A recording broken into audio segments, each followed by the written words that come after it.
Buonasera ai titoli. Il dramma della madre di Maria, la piccola deceduta in casa sabato a Palermo. Mi è morta tra le braccia, dice la donna, indagata come atto dovuto per omicidio colposo. Domani l'autopsia sul corpo della bambina. Naufragio nel canale di Sicilia, 2 bambini morti e una persona dispersa. La tragedia documentata dalla ONG Sea-Watch, che denuncia potevano essere salvati. È stato notificato l'avviso di conclusione di indagine al presidente dell'ARS Gaetano Galvagno. Cadono le accuse sulle utilità personali, ma resta il peculato per l'uso dell'auto blu. La procura di Gela apre un'inchiesta sull'incendio che ha devastato la riserva naturale della Sughereta di Inscemi. Crescono i sospetti sull'origine dolosa del rogo. Delicato intervento intrauterino al Policlinico di Catania. Mamma e figlia stanno bene, la piccola era affetta da una cisti ovarica. Il successo grazie ad un intervento multidisciplinare. A Catania si fa la conta dei danni dopo l'incendio di ieri che ha distrutto ettari di vegetazione a ridosso dell'asse dei servizi e della tangenziale. A Palermo maialini in fuga dal mezzo che li trasportava, irrompono nell'ingresso dell'assessorato alla formazione. Calcio, Catania pronto a ufficializzare Martic e Corbari, Pieraccini so come si vince, l'ho fatto 2 anni fa a Cesena con Toscano.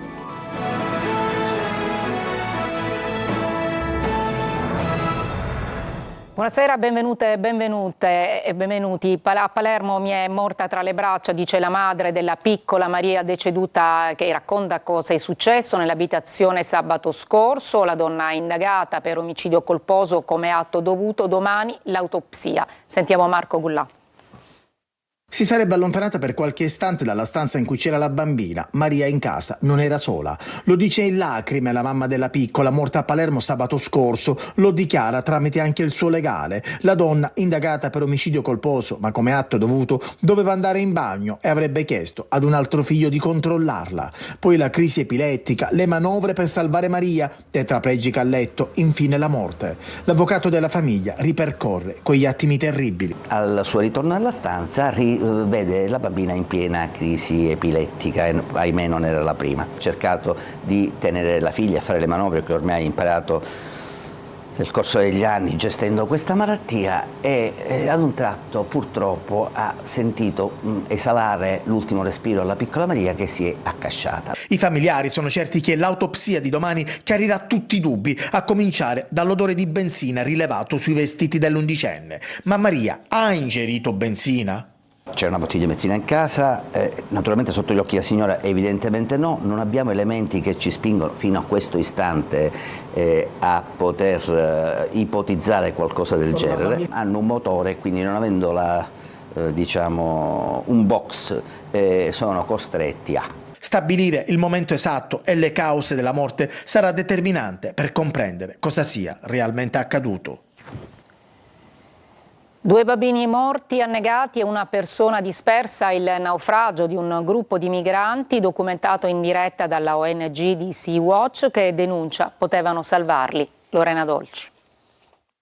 È lunedì quando Seabird, l'aereo della Sea-Watch, una delle ONG che perlustrano il canale di Sicilia, avvista questa imbarcazione alla deriva. A bordo 90 migranti, sono in mare da 3 giorni. 2 persone sono già in acqua, sembrano solo puntini, la disperazione è troppo lontana. L'ONG allerta immediatamente le autorità chiedendo aiuto. Frontex, l'Agenzia Europea per le Frontiere, riferisce Sea-Watch, arriva 6 ore dopo, vede il natante e se ne va. Passano le ore, è martedì. La barchetta ha un guscio in metallo che affonda rapidamente. Un mercantile cerca di soccorrerli. Durante le operazioni di salvataggio la barchetta si rovescia. È la cronaca di una tragedia. Tutte le persone finiscono in mare, 2 bambini non ce la fanno, scompaiono tra i flutti, una persona è ancora dispersa. E siamo all'oggi. Quei migranti con l'orrore negli occhi sono ancora sul mercantile, in balia del loro destino. Le motovedette della Guardia Costiera potrebbero essere lì in poche ore, ma non ricevono l'ordine di farlo. Anche la nostra nave Aurora avrebbe potuto intervenire, ma si trova incatenata in porto per via di leggi ingiuste che fanno di tutto per ostacolare la presenza del soccorso civile nel Mediterraneo. È un sistema che sta facendo ciò per cui è stato progettato, conclude la ONG, lasciare che le persone anneghino ai confini dell'Europa, silenziosamente e sistematicamente. È stato notificato l'avviso di conclusione indagini al presidente dell'ARS Gaetano Galvagno, cadono le accuse sull'utilità personale ma resta il peculato per l'uso dell'auto blu. Con lui la procura si prepara a chiedere il giudizio per altri 6 indagati. Manlio Viola. Corruzione e peculato per Gaetano Galvagno, presidente dell'ARS, e altri 6 imputati, ognuno con le proprie responsabilità. La procura di Palermo si è presa fino all'ultimo giorno utile e oggi ha notificato gli avvisi di conclusione delle indagini che preludono la richiesta di rinvio a giudizio per 7 imputati complessivamente. Oltre al presidente dell'Assemblea, l'avviso di conclusione delle indagini viene notificato anche alla sua ex portavoce, Sabrina De Capitani, agli imprenditori Marcella Cannariato, che ha pendente anche un altro procedimento con analogo avviso di chiusura delle indagini, notificatole insieme all'assessore Elvira Mata in altro finale della medesima inchiesta, e Nuccio La Ferlita. Nel calderone anche altri 3 personaggi minori di questa inchiesta. Si tratta di Alessandro Alessi, titolare di una società che organizza eventi per conto della Fondazione Dragotto, Marianna Amato e Giuseppe Cinquemani, segretario particolare di Galvagno. Per il presidente dell'ARS però cadono alcune delle principali accuse finite sui giornali, in particolare quelle relative ai biglietti gratis ottenuti per vari spettacoli e quelle per l'abito in regalo. Tanto basta allo stesso presidente per sentirsi sollevato rispetto all'intera vicenda, che comunque non è certamente conclusa. È stato lo stesso Galvagno a confermare la notifica dell'avviso di conclusione, sottolineando però che non ci sono più i benefit a titolo personale fra le accuse. Registro con soddisfazione, ha detto, che sono state escluse tutte le presunte indebite utilità che avrei percepito a titolo personale. Naturalmente di accuse ce ne sono altre, ma lui ritiene di poter spiegare tutto appena avrà i fascicoli per intero. Resta in piedi fra l'altro il peculato legato all'uso dell'auto blu. Ieri, durante la cerimonia del ventaglio, Galvagno aveva affrontato il tema sostenendo che la rinuncia è stata una scelta legata alla scarsa chiarezza del regolamento dell'Assemblea. Ho dato mandato al segretario generale Scimè, ha detto, di formulare un nuovo regolamento chiaro, scritto in modo che lo capiscano anche i bambini dell'asilo, per evitare in futuro incidenti del genere. La Procura di Gela apre un'inchiesta sull'incendio che ha devastato la riserva naturale della Sughereta di Niscemi e crescono anche i sospetti sull'origine dolosa del rogo. GR Italia. La Procura di Gela ha aperto un fascicolo d'inchiesta sul devastante incendio che ha cancellato la riserva naturale della Sughereta di Niscemi. I magistrati vogliono capire se dietro quel fronte di fuoco lungo oltre 5 chilometri ci sia la mano dell'uomo. Le indagini partono dai primi rilievi effettuati dalle squadre antincendio, impegnate per oltre 48 ore a contenere le fiamme. Ma c'è un dettaglio che ha fatto scattare l'allarme tra gli inquirenti. Il fuoco, domato in un primo momento, è ripartito in diversi punti nel pomeriggio, un'anomalia che rafforza l'ipotesi del dolo già ipotizzata dal sindaco di Niscemi Massimiliano Conti. Non può essere un incidente, aveva dichiarato il primo cittadino all'indomani del rogo, è un progetto criminale contro un patrimonio naturale e ambientale inestimabile.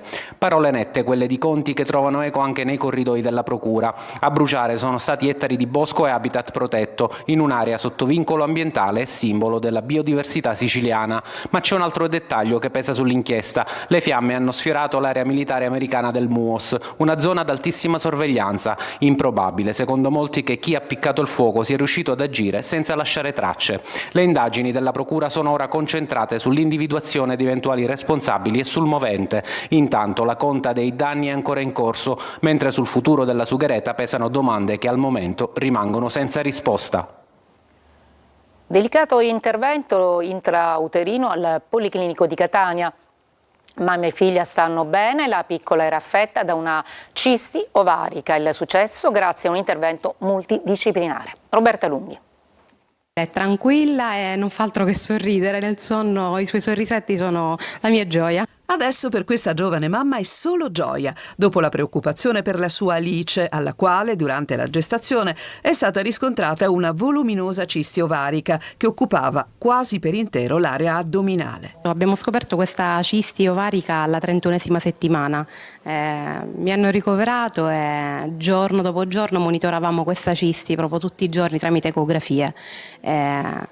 Abbiamo fatto un'aspirazione a 36 settimane di questo liquido della cisti ed è andata benissimo. A fare tornare il sorriso a questa mamma è il delicatissimo intervento intrauterino eseguito nel reparto di ginecologia e ostetricia del Policlinico di Catania con una procedura di aspirazione ecoguidata che ha permesso di svuotare la cisti alla 34esima settimana prima della nascita, poi avvenuta naturalmente alla 38esima settimana. Un successo nato da un intervento multidisciplinare tra i direttori e professori direttori delle unità operative complesse di ginecologia e ostetricia Liliana Mereu, di chirurgia pediatrica Vincenzo Di Benedetto e di neonatologia e Utin Pasqua Betta. Che in genere queste sono patologie che vengono poi trattate postpartum dal chirurgo pediatra e avrebbe costretto da un lato noi in realtà a dover far partorire la donna con parto cesareo. La storia di una sanità siciliana fatta di professionalità e umanità. Per mamma e figlia l'abbraccio dei medici è stato ricco di emozione e Sofia, dopo la sua esperienza, dice grazie e ricorda l'importanza di controlli e monitoraggi quando si vive l'attesa di un figlio. Ogni giorno io dicevo è un giorno in più di crescita per la bambina, controllarla ogni giorno era essenziale. 9 giovani dai 18 ai 21 anni di Santa Margherita Belice nell'Agrigentino sono stati arrestati per rissa aggravata e porto illegale di armi.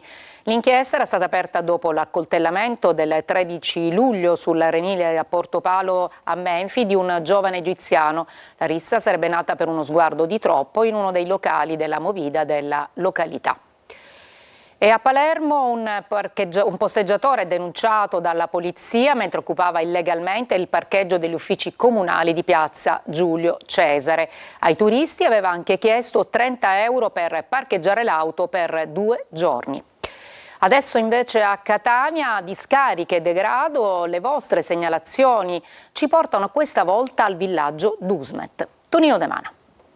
Rifiuti inerti Eternit, con le sue cancerogene fibre d'amianto. Ancora una volta sale alto il grido d'allarme dei cittadini catanesi che a sua volta denunciano altri cittadini, quelli incivili che non rispettano le regole e soprattutto quelli che, incuranti per gli effetti sulla salute, continuano a scaricare ogni cosa ed in ogni luogo. Questa volta siamo in via Bernardo Colnago al villaggio Dusmet per alcune segnalazioni arrivate al numero di WhatsApp 342 74 55 005. Quello alle mie spalle è Eternit, è parcheggiato là da circa 3 settimane. Ho parlato con i netturbini, giustamente non ne hanno colpa neanche loro e mi hanno detto di fare la segnalazione. Siamo in pericolo perché mi dicono è pericoloso e non lo possiamo togliere noi. E chi lo dobbiamo togliere noi? Discariche non solo, visto che la vegetazione incolta può innescare pericolosi incendi. Ho l'incubo e paura di prendere fuoco da un momento all'altro. La mia abitazione è lì a 5 metri. La torrida estate catanese non lascia dormire sonni tranquilli. Torniamo ad occuparci dell'emergenza idrica a Caltanissetta. Negli ultimi 2 anni, pensate, sono state registrate 80 interruzioni del servizio. Adesso il Consiglio Comunale ha presentato un esposto alla Procura. Rita Cinardi.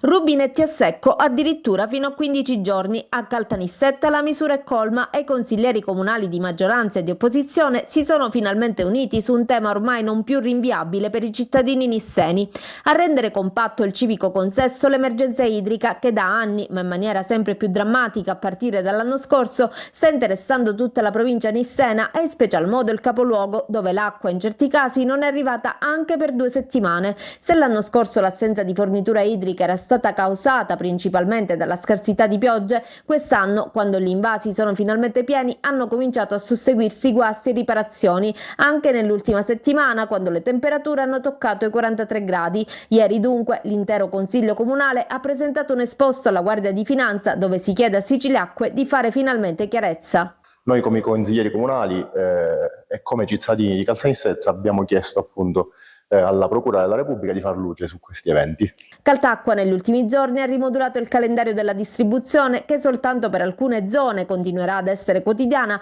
mentre per altri quartieri è previsto l'arrivo dell'acqua ogni 2 giorni, sempre nella speranza che non si registrino nuovi guasti.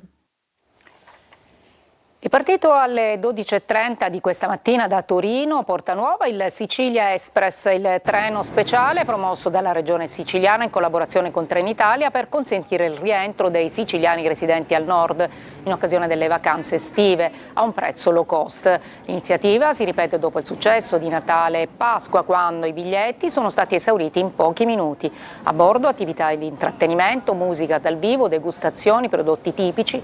L'arrivo a Messina previsto per domani alle 10 circa. Il Sicilia Express ripartirà invece il 23 agosto verso il nord Italia.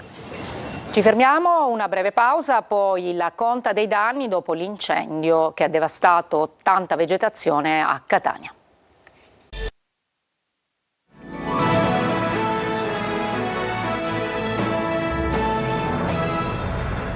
Arrivano segnali positivi per il futuro dell'ex stabilimento Fiat di Termini Imerese, lo ha dichiarato l'assessore regionale alle attività produttive di Tamaio con i rappresentanti della Pelligra Holding e delle organizzazioni sindacali. È stato deciso durante un incontro che entro il 15 settembre la società presenterà un cronoprogramma con un'attenzione particolare alle tempistiche per le assunzioni. Adesso a Catania l'emergenza incendi ieri appunto con pesanti ripercussioni sulla viabilità e sull'aeroporto chiuso per 2 ore. Si contano i danni e non mancano le polemiche sul fronte della prevenzione. Tonino De Mano. Un paesaggio spettrale e focolai sparsi a ridosso dell'asse dei servizi e della tangenziale di Catania, che ieri ha vissuto una giornata infernale nel vero senso della parola. Fuoco e fiamme hanno incenerito ettari ed ettari di terreno, con incendi devastanti che hanno lambito i principali assi viari, aeroporto compreso. Stop ai voli in partenza ed in arrivo per oltre 2 ore, con pesanti ripercussioni, ancora una volta, per i viaggiatori. Sterpaglie a fuoco a Montepo, Nesima, San Giorgio, Librino, Vaccarizzo, San Francesco l'Arena, Ponte Primosole ed asse dei servizi, dove si è temuto il peggio anche per la presenza di alcuni distributori di benzina. L'area di servizio che vedete è chiusa anche questa mattina. L'incendio ha danneggiato una cabina elettrica e sfiorato persino i serbatoi. Nella stessa zona le fiamme hanno circondato il cimitero inglese. Responsabili la mano dell'uomo, la mancanza di prevenzione e il forte vento che ha alimentato i roghi, creando fenomeni di spotting a causa di brandelli di combustibili infuocati trasportati lontano. Prevenzione questa sconosciuta, come denuncia Carmelo Barbagallo. Già avevamo detto quello che poteva accadere in questa stagione estiva, è accaduto e ancora una volta ripetiamo, la prevenzione è assente. In zone sensibili come quelle dell'aeroporto, Oasi del Simeto, sul Calatino, c'è stato l'impensabile. L'infernale giornata di ieri ha richiesto quindi un intervento straordinario dei vigili del fuoco. E noi vigili del fuoco stiamo facendo un raddoppio di turni con turni massacranti, ma stiamo sempre sul pezzo.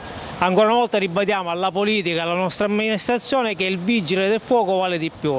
Vogliamo più tutela, vogliamo più uomini e soprattutto mezzi efficienti ed efficaci per fronteggiare tutte queste emergenze. In tilt anche la rete elettrica, oltre al sistema nervoso di migliaia di automobilisti intrappolati sull'asse dei servizi e sulla tangenziale di Catania.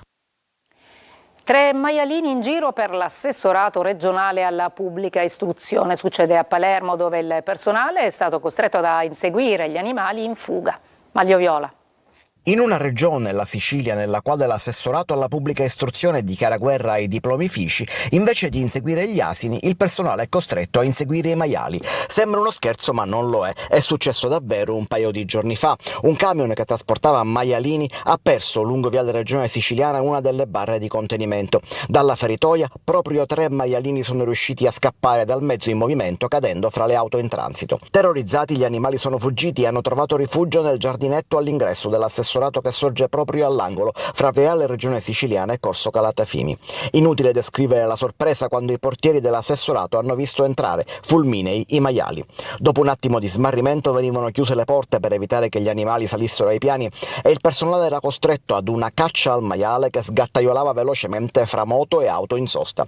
Un imprevisto ripreso da tanti passanti e da tanti dipendenti fra risate e consigli per catturare gli animali, che alla fine sono stati restituiti al trasportatore, non senza prese in giro e battute anche da caserma fra dipendenti, passanti e chiunque sia rimasto coinvolto nel piccolo e insolito incidente. Una breve pausa, lo sport, le ultime del calciomercato per il Catania, il Trapani e il Siracusa.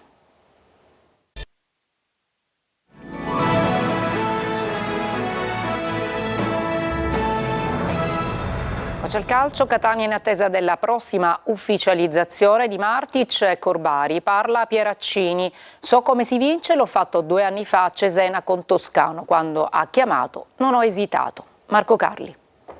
Il Catania, mattone dopo mattone, prende sempre più forma. Toscano fa sudare i suoi in un numero ridotto rispetto al ritiro dello scorso anno e con l'arrivo di rinforzi importanti. Sono già a Norce, manca solo l'annuncio ufficiale per Martic, ex Lecco, svincolato, duttile giocatore che può agire come mediano e come centrale di difesa, e Corbari, 5 gol in 39 presenze con la Virtus Entella promossa in Serie B. Insomma è un Catania che inserisce in organico giocatori che sanno vincere il campionato. Lo fa con gli interpreti esperti, ma anche con i giovani come Pieraccini, che ha trionfato con il Cesena di Toscano 2 anni fa. La mia esperienza più significativa e importante è, diciamo, che è la vittoria del campionato 2 anni fa, col Cesena, con Toscano come allenatore. Intanto l'allenatore incomincia a strutturare la squadra. Arriverà un altro centrocampista e forse un altro attaccante, ma ci sono certezze importanti in attesa di vedere Martic e Corbari. Dini in porta, Ierardi, appunto Pieraccini, Celli con Di Gennaro in difesa, i due esterni Donnarumma e Casasola, Cicerelli insieme a uno fra Stoppa e Jimenez dietro forte, in attesa anche di Lolfini che ha girato a parte nelle ultime sedute. Pieraccini intanto spiega la sua scelta rossazzurra estiva. Il modo di lavorare del mister, che ha le sue idee chiare, che poi riporta sul campo. Alla sua chiamata per venire qua non ho esitato, ecco. Intanto è ufficiale l'addio fra il Catania e Montalto. Il club ha comunicato la risoluzione consensuale del contratto con l'attaccante. Andiamo a vedere qual è invece la situazione per Trapani e Siracusa. Francesco Triolo. Trapani e Siracusa vivono due situazioni diametralmente opposte. A Siracusa la società è concentrata in questo momento sulla costruzione della rosa che dovrà affrontare la prossima Serie C. Gli azzurri infatti stanno effettuando una vera e propria rivoluzione. Oggi arriverà in città un nuovo acquisto, l'attaccante Giuseppe Guadagni, 23 anni lo scorso anno al Sorrento. Nel frattempo gli uomini a disposizione sinora di Marco Turati stanno lavorando in sede. Oggi per esempio programmate le visite mediche. Solo una volta raggiunto un buon numero di giocatori il gruppo si trasferirà a Canicattini per una sorta ormai di mini ritiro. A Trapani la squadra è sicuramente più completa e difficilmente si potrà assistere a colpi in entrata se prima non verranno piazzati i giocatori che sono considerati degli esuberi. Dopo i 3 ceduti 2 giorni fa sono almeno altri 3 o 4 in questo momento. Uno di questi potrebbe essere esterno Daniele Liotti. Poi si opererà in entrata e Granata cercano sicuramente un difensore e un attaccante, ma potrebbe arrivare anche negli ultimi giorni di mercato sfruttando magari qualche occasione da categoria superiore. Intanto la squadra lavora ancora a Troina sotto la direzione del tecnico Totò Laroni, che continuerà a farlo sino a domani. Poi rientra a Trapani un paio di giorni di riposo e la ripresa degli allenamenti dal 4 agosto a Valderice. Calcio a 5, la Meta Catania, campione d'Italia, ha ingaggiato lo slovacco Tomasz Drakowski, uno dei giocatori più forti e completi del futsal mondiale, capocannoniere dell'ultima Liga spagnola e punto di riferimento della nazionale slovacca, dove ha collezionato più di 90 presenze e oltre 50 reti. Ha giocato anche in Ungheria e in Repubblica Ceca, mostrando sempre qualità da leader e da goleador. È tutto per questa edizione, grazie per l'ascolto e buona serata.